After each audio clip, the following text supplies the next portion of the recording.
We are live. Great. Good evening. I'm calling this meeting to order for the February 11th, 2025 General Committee for Hendersonville. I'm the vice chair of this committee. Let the record note that our chairman, Alderman Garza, is absent this evening and will not be with us. And we have a quorum with myself and Alderman Collins. Let's go around the room and introduce who's here. Alderman Collins, Ward 5. Jason Gallo, Administrative Services Director. Jay Rearbeck, Economic Development and Community Planner. Great, thank you, Jay. So can I get a motion to accept our agenda tonight? So moved. Second, so that passes. Did you have time? Hi, Yeah. Keith Freeman just joined us. Keith Free, sorry. Do you have had time to look at the minutes? I move that we accept the minutes as submitted. Second, so the minutes are accepted. We have no citizens' comments this evening. I want to make sure, just no citizens' comments. So we'll move on to ordinances and resolutions. The first ordinance is, I am the sponsor. It's the reading of Resolution 2025-06, a resolution amending the membership and duration of the Lakeshore Community established by Ordinance 2024-21. This is an amendment to our first ordinance to form this new committee. I will say that we, in the first the draft of the first ordinance, we amended it to take it down from 12 committee members to 6, I think. And after I looked at the number of people signed up interested in the committee, I realized that we have a lot of interest and maybe we should go up a little bit more on. So, that's egg on my face because I really didn't know that we had that many people interested. So I met with the mayor and this is what we came up with. We will go from 5 to 9 members, and 5 would be approved by BOMA, and 4 would be a mayoral appointment. And so that's 9 members. And I think that's a reasonable. I think with us having 6 wards, we're probably the board is going to want to have 6 appointed by BOMA and 3 by the mayor. But I think we should just send it with a positive recommendation. So I move that we send it with a positive recommendation. And I would like to note that, and that's good, but I want to note for your benefit that they all could come from Ward 4. They all could come from Ward 2. There's no ward assignment for these seats. And, there has been 2 meetings with the Corps, information meetings with the Corps of Engineers. I think there's been 2. I did not attend them. And there was a great number of turnout. High attendance. Very high attendance. So, but I will accept your motion myself. I will second that. And so that has passed. Okay. So now we have the reading of Resolution 2025-07, a resolution to adopt a decorative street sign replacement grant program. Can someone speak on that here this evening? Yeah, I will. And then I think Mayor Clay wants to come in and really speak to it as well. Okay. He's still in public safety. But if you go to page 10 and 12 of the packet, that's where the information is at. And so at this point, this is really asking for permission. I don't think it would necessarily be required to ask for permission to develop a plan. So Sarah is going to work. She is working on a grant program for signs. This is basically authorize her to do that. We come back with a plan at such time that one's more fully developed. But we wanted to at least get this in front of you. We didn't want to work on a program and then it doesn't have the support of us. Yeah, so we really don't know the fiscal impact at this point. And we don't really know how people would actually sign up for it. Would it be online? Would it be in person? So this is just to move forward, is that Right. a resolution to move forward? I just wanted to clarify the way that this is written grammatically. To me, it means that the poles and the signs would be, that we would issue grant money for would be ADA compliant, but they could also be decorative. Yeah, I think we'd have to figure out, how we could do both. But this is for when you have a place that has these decorative signs, right, and then they're getting, worn out and it's time to replace them. We don't necessarily want to spend 5 or 10 times the amount that we typically would, but we also want to keep the character of the neighborhood. So this is a way that maybe we could keep the character of the neighborhood. We have a program, we have some money set aside to do these areas. But the signs that our money would go to support will be ADA compliant. Yeah, I think all the signs that we're doing now are Okay. ADA compliant, and that depends, that's just really how big the letters are.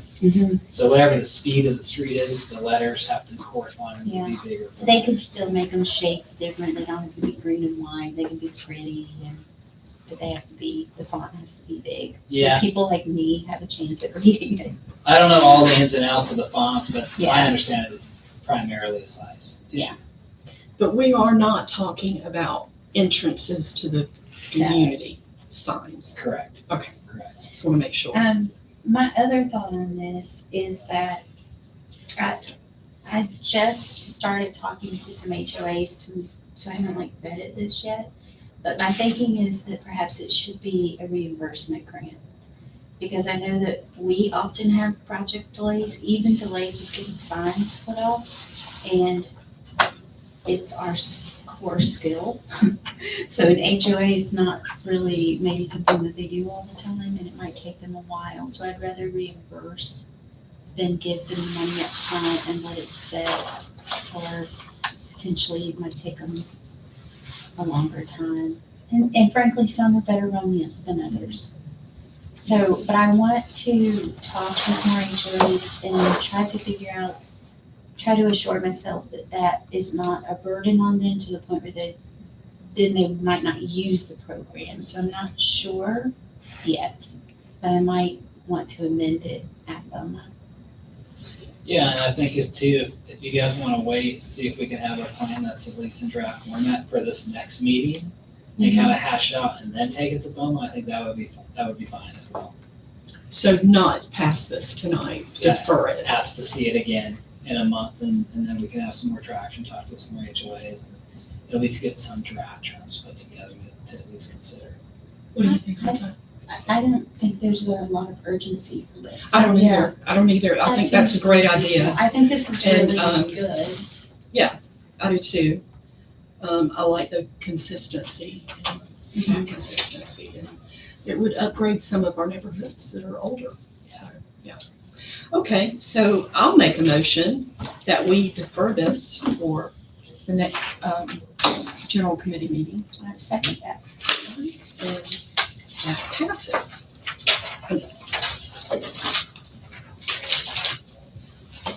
Gotta get back to it.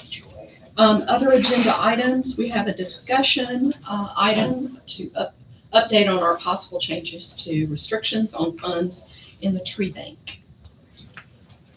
Keith, is that one that you have more knowledge on than I do, or? I do. I believe the mayor wanted to speak to it as well, but he's probably tied up in the other He is. meeting. I mean, I guess we could have that update the next fall meeting as well. Yeah, I mean, we can give some background, Yeah, at give us least some what the tree bank is, Yeah. and then if Mayor Flaherty pops in. So the tree bank is, we keep on our books, on our financial books, we keep certain accounts or funds designated for restricted use. So we have one such account that's restricted just for trees. So the developer's gonna come in and do a development, there's a certain fee that they will pay to replace the trees that are going to be, taken down as part of that development. Right. So we have, do you know how much money we have in the bank right I now? haven't checked lately. It was somewhere, maybe a little shy of 300,000. It's been up there. We spent a lot over the last couple of years on projects. Yes. I think it's about that, roughly that amount. And so we've limited where we put those trees to a public area. So I think there's been some thought of, there's some areas that necessarily, it's not public right of way, but it would be in the best interest of the public. Because it might be on private property, but it might be on Main Street, where the public gets to enjoy, the trees being there. So, we don't have a lot of leeway with where we put it right now. We really go by the letter of the law and where we put the trees. So I think it was a discussion about, hey, is there a better use, a higher use than what we currently have? We also talked about adding soil irrigation so that we could put it in medians and places that currently wouldn't support a tree, but if we can pay for things other than the actual tree, the things that a tree needs to live, then that would be beneficial as well. Would, yeah. Can we do that with money that we've collected under a different set of circumstances? Yeah, yes. Currently what we do is, if you'll see a lot of the trees that we planted in the last couple of years, they've got those green bags on.